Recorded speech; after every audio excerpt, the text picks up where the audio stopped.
இலங்கை தமிழரசுக் கட்சியின் யாழ்ப்பாண தொகுதிகளின் கூட்டம் இன்று பிற்பகல் யாழ்ப்பாணத்தில் உள்ள கட்சியின் தலைமை செயலகத்தில் இடம்பெற்றது. இதன்போது யாழ்ப்பாண மாநகர சபை வேட்பாளர்கள் தொடர்பில் கலந்துரையாடப்பட்டது.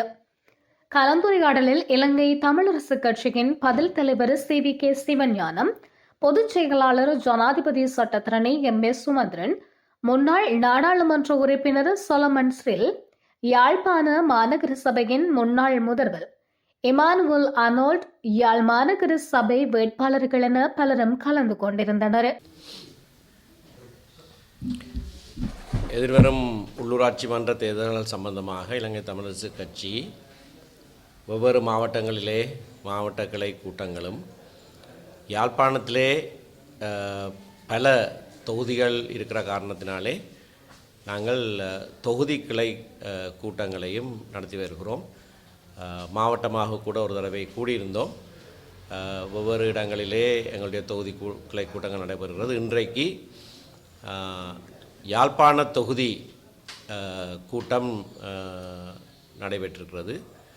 யாழ் மாநகர சபை தேர்தலை எதிர்கொள்வதை பற்றின கலந்துரையாடல் நடைபெற்றிருக்கிறது.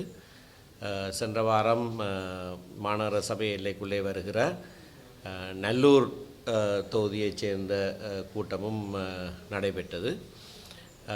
இதிலே எங்களுடைய வேட்பாளர்கள் என்ன விதமாக முன்னர் நாங்கள் நிறுத்தியிருந்த வேட்பாளர்கள், அதிலே இருவர் இப்பொழுது இல்லை, மரணித்திருக்கிறார்கள். வேறு இருவர் தாங்கள் தேர்தலில் நிற்கவில்லை என்று சொல்லியிருக்கிறார்கள். ஆகையினாலே அவர்கள் அந்த வேட்பாளர்களை பிரதியீடு செய்கிற விடயங்களை குறித்து இப்பொழுது ஆராய்ந்திருக்கிறோம். அதோடு இளைஞர்கள் கட்டாயமாக 25% நிறுத்தப்பட வேண்டும். ஆகவே 48 வேட்பாளர்களை பிரேரிக்கிற போது 12 வேட்பாளர்கள் 35 வயதுக்கு குறைந்தவர்களாக இருக்க வேண்டும். அதை குறித்தும் நாங்கள் இப்பொழுது ஆராய்ந்தோம்.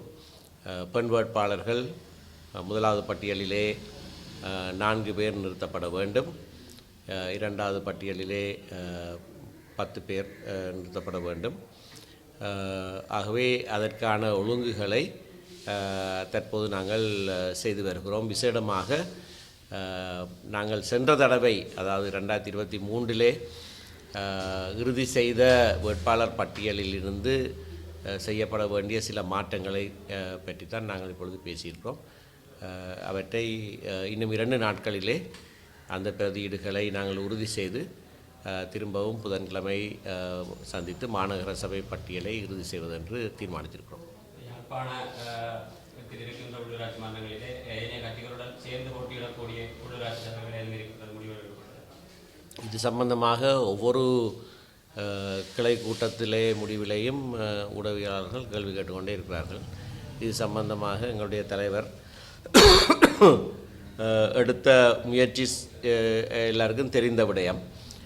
அதை குறித்து அவர் ஏற்கனவே ஊடக சந்திப்பு ஒன்று நடத்தி விளங்கப்படுத்தியிருக்கிறார். எங்களுடைய கதவுகள் எப்பொழுதும் திறந்தவனமாக தான் இருக்கின்றன. நாங்கள் சென்ற தடவை வேட்புமனு தாக்கலுக்கு முன்னதாகவே இலங்கை தமிழரசு கட்சி எடுத்திருந்த தீர்மானம் ஒரு தொழில்நுட்ப ரீதியான முன்மொழிவு மட்டும்தான். மற்ற கட்சிகளும் இணங்கினால்தான் அதை செய்வதென்று தீர்மானித்திருந்தோம். ஆனால் தமிழ் தேசிய கூட்டமைப்பிலே அப்பொழுது பங்காளிகளாக இருந்தவர்கள் அதை ஏற்றுக்கொள்ளவில்லை. அந்த நிலையை நிவர்த்தி செய்யும் மூலமாக தலைவர் சில நடவடிக்கைகளை எடுத்திருந்தார். ஆனால் அவர்கள் தாங்களாக ஒரு தீர்மானத்தை எடுத்து தாங்கள் வேறாக ஒரு கூட்டணி அமைத்திருப்பதாக சொல்லியிருக்கிற காரணத்தினாலே நாங்கள் தமிழரசு கட்சியாகவே தனித்து போட்டுவிட வேண்டிய ஒரு சூழ்நிலை இருக்கிறது. அதை நாங்கள் செய்வோம். தமிழ் மக்களுடைய பிரதான கட்சி என்ற வகையிலே நாங்கள் தேர்தலிலே தனித்து போட்டியிடுவதும் தயார், மற்றவர்கள் சேர்ந்து வந்து எங்களோடு இணங்கினால் அவர்களோடு சேர்ந்து போட்டியிடவும் தயார். ஆனால் நாங்கள் தான் பிரதான கட்சி. ஆகவே அந்த நிலைப்பாட்டிலே எந்த மாற்றமும் கிடையாது. யாராவது இனியும் வந்து சேர்ந்து எங்களோடு தேர்தலிலே போட்டியிட விரும்பினால் கதவுகள் திறந்துதான் இருக்கின்றன. தேர்தலுக்கு பிறகு நிர்வாகங்களை அமைக்கின்ற போதும் கட்சிகள் சேர்ந்து இறங்கி செயற்பட வேண்டிய ஒரு சூழ்நிலை நிச்சயமாக வரும். ஆகையினாலே அந்த வேளையிலையும் நாங்கள் மற்ற தமிழ் கட்சிகளோடு சேர்ந்து அதனை செய்வதற்கு தயாராக இருக்கிறோம்.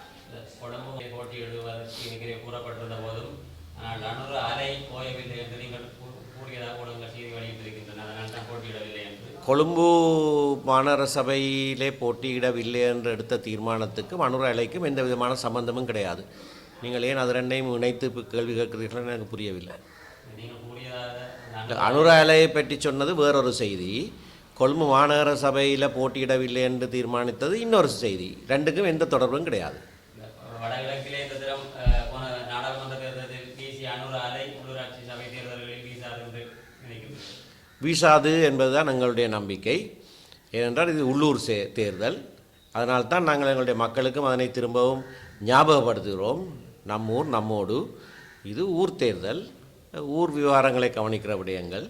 ஆகவே நாடு சம்பந்தமாக மக்கள் ஒரு தீர்மானத்தை எடுத்திருக்கலாம், அது ஒரு அலையோ புயலோ என்னவோ நடந்திருக்கலாம். ஆனால் இது வித்தியாசமான தேர்தல். ஆகவே இதிலே ஊரிலே வாழ்கிறவர்கள் தங்களுடைய நிர்வாகங்களை தாங்களே கவனிக்க வேண்டும். ஆகவே அதனை நாங்கள் ஞாபகப்படுத்துகிறோம் மக்களுக்கு. அப்படியாகத்தான் முடிவுகளும் அமையும் என்று நாங்கள் எதிர்பார்த்திருக்கிறோம். திருவோணமலை, அம்பாறை போன்ற இடங்களில் சில பிரதேச சபைகளுடன் சேர்ந்து போட்டியிடுவதற்கு முனைப்பு காட்டுவதாக கூறியிருந்தீர்கள். அவர் சேர்ந்து போட்டியிடுவதற்கு ஏனைய கட்சிகள் உங்களுடன் இணங்கி வருவதற்கு சம்மதம் தெரிவித்து விட்டார்கள். கட்சிகளாக ஒரு இணக்கப்பாட்டை நாங்கள் அப்படியாக எய்தவில்லை. ஆனால் அந்தந்த பிரதேசத்திலே இருக்கிறவர்களுக்கு அங்கே இருக்கிற சூழ்நிலை தெரியும். ஆகையினாலே மன்னாரிலே முசலியை எடுத்துக்கொண்டால், அல்லது அம்பாறை மாவட்டத்திலே சம்பாந்துறை எடுத்துக்கொண்டால், அல்லது மட்டக்களப்பு மாவட்டத்திலே ஏறாவூரை எடுத்துக்கொண்டால், வவுனியாவிலே வவுனியா வடக்கை எடுத்துக்கொண்டால், அதை அங்கே இருக்கிற இனப்பெரம்பலை பார்க்கிற போதே தெளிவாக தெரியும், அங்கே இருக்கிறவர்களுக்கு தெரியும். 3ஆக 4ஆக பிரிந்து தேர்தல் கேட்டால் ஒருவரும் வெல்ல மாட்டார்கள் என்பது தெரிந்த விடயம்.